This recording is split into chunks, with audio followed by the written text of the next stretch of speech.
मीरान तुम्हें नहीं छोड़ेगा अजीज़े, छोड़ ही नहीं सकता।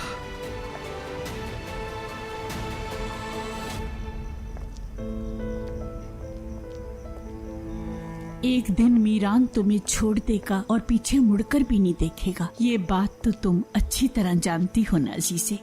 तुम मीरान को इतना कैसे जानती हो? मैंने पाला है उसे।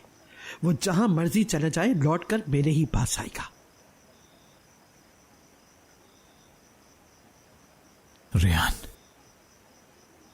Are you sure? हाँ बिल्कुल। अगर मासी के तमाम राज इन्हीं दीवारों के पीछे छुपे हैं तो हमें अपने मुस्तकबिल के लिए यहां पर तो लौटना ही था।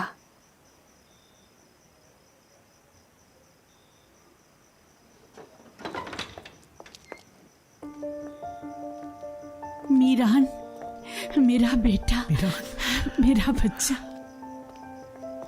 अल्लाह ने तुम पर करम किया। अल्लाह का शुक्र है। ठीक तो हो ना बेटा? मैं ठीक हूं नानी जान। मीरान, शुक्र है अल्लाह का। तुम्हारे बगैर तो ये घर बिल्कुल सूना सूना सा लग रहा था। याद रखना, मैं तुम्हें कभी अपने से दूर नहीं होने दूंगी। मीरान, खुदा का शुक्र है तुम ठीक हो।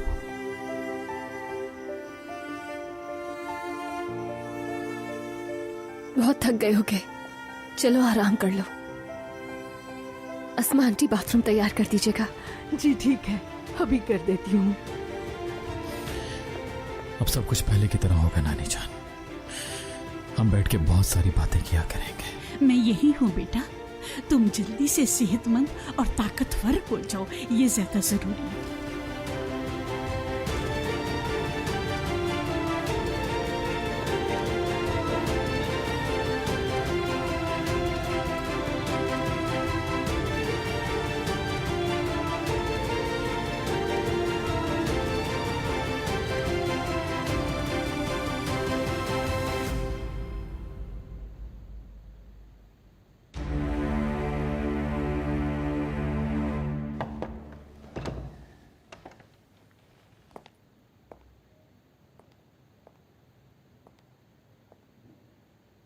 क्या तुमने फैसला कर लिया है?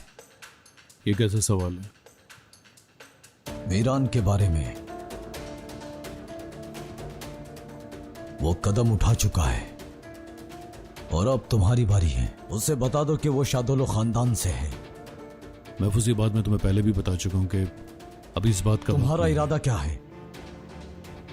मीरान को दोस्त बनाने का मौका तुम्हारे हाथ आया है, मौका जाया कर दोगे क्या?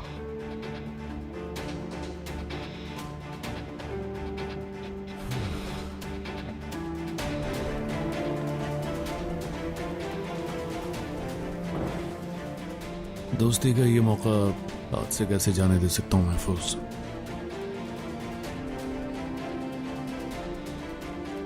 लेकिन ये मौका मैं रेहान को यहां से ले जाने के लिए इस्तेमाल करूंगा।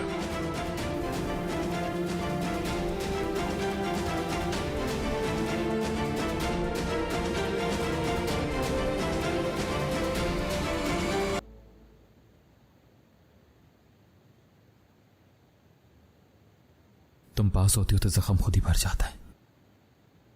लेकिन मैं तुम्हें इस हाल में नहीं देख पा रही। और वो तमाम जख्म मेरे माजी के, वो तमाम जख्म जो लगता था कभी नहीं भर पाएंगे, शुक्रिया तुमने उन्हें भी भर दिया। और मेरे जख्म तुमने भर दिए।